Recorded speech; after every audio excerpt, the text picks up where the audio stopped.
you as a Republican, who do you want running to give you the highest chances of winning? Do you want it to be Biden, or do you think Newsom stands a better chance? No, I think Newsom... Good-looking, tall, well-spoken, goes to French Laundry. Frightening. You know, he's frightening.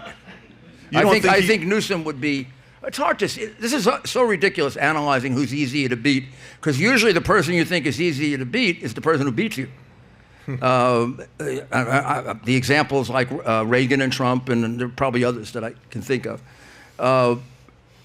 Right now, I'd worry about Biden because it's so damn corrupt, and for some reason, I mean, he's unpopular. His unpopularity is up around 56, 57%. It should be about 65%. I mean, there's still kind of an affection for him that's scary. I mean, he is a terrible president, but let's put everything aside. DeSantis, Trump, everything aside. He probably is definitely the worst president in my lifetime.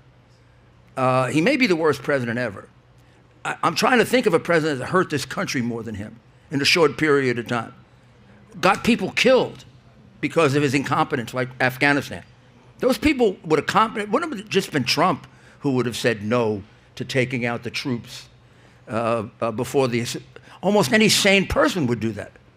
How about leaving $45 billion worth of lethal arms behind at Bagram Air Base in a country dominated by terrorists who you know are going to use them to kill your own people, which they have done. That decision can only be made by a traitor or a madman. I mean, the guy has been a terrible president. But does he have your vote, Mr. Giuliani? No, but there's something scary about him in being able. The American people don't register that. They watch him.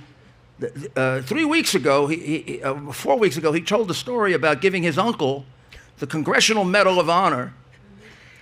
His uncle didn't want it. And his father told him at his inauguration as vice president that his uncle had never gotten his medal. So he organized a big ceremony in the White House and gave him the medal. Now, here are the facts. His uncle never got the Congressional Medal of Honor. There's no evidence of it anywhere. His uncle was dead for 5 years before he was in the White House, and his father was dead for 7 years before he was in the White House. He repeated the story after being told that a week later. So... About 2 months ago... The guy's delusional. Do you remember about 2 months ago, out of nowhere, he was giving a speech and he announced that he had cancer, and then literally everybody was like, he doesn't have cancer, that's just the dementia. It's like, that's the level that we're at. He should be more unpopular. Yeah. There's something going on. I mean, he should be whatever. He should have the highest disapproval ratings of any president. I want to go to Tom. Tom, for you, we've been friends for 15 years. You grew up, you lived in Florida, Boca, right around here. You grew up, you've lived in Connecticut, California. We've lived together in California, Texas, and Florida. We met in California. You've done very well in business, Silicon Valley. You've been professor at Biola, Pepperdine. You've done all this stuff. You're married. You got 2 kids. Your daughter's about to go to school. Your wife is here with us. When you're looking at all the things that's going on right now, okay, for yourself, you got DeSantis, you got Newsom, you got Trump.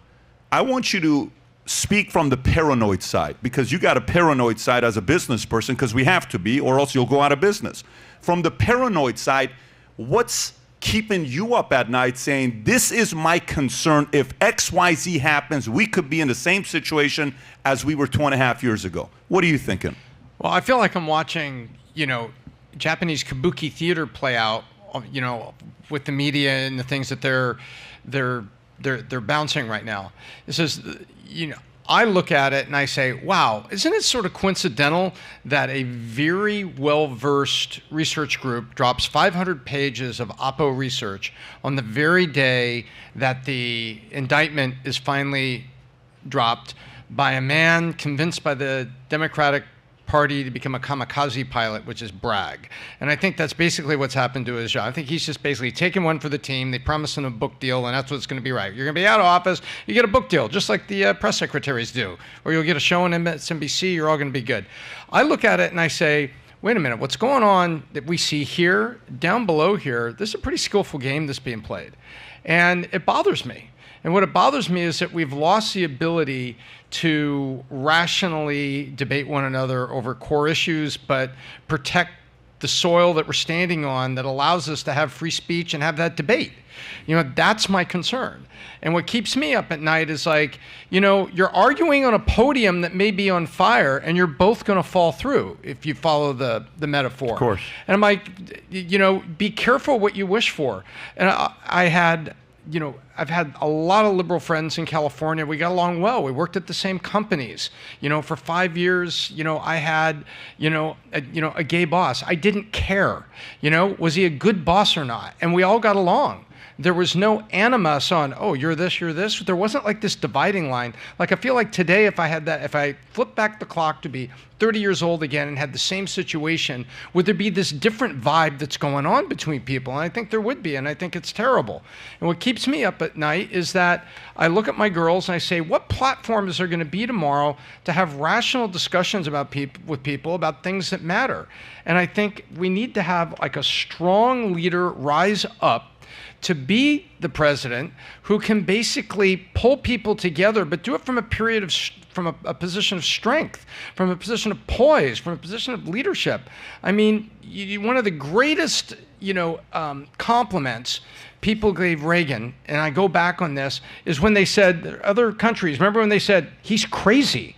What that meant was that they were a little afraid of him, and that little afraid became respect. Because you know what? It's not that he might push the button and blow up the whole world with nukes, but he was willing to take, Kaiser Sose move, the one move that the other guy wouldn't. And it kind of keeps things in balance with strong leadership.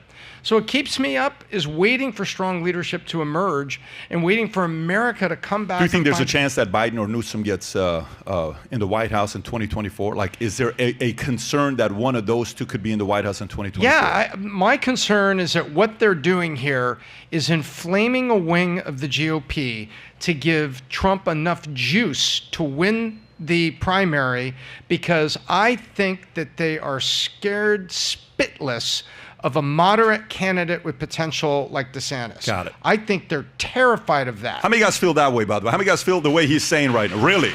Really? Okay, By the way, just out of curiosity, how many of you guys don't have that concern? Make some noise if you're not. So more have that concern. So on the same sentiments as you. Interesting. So if you like this clip and you want to watch another one, click right here. And if you want to watch the entire podcast, click right here.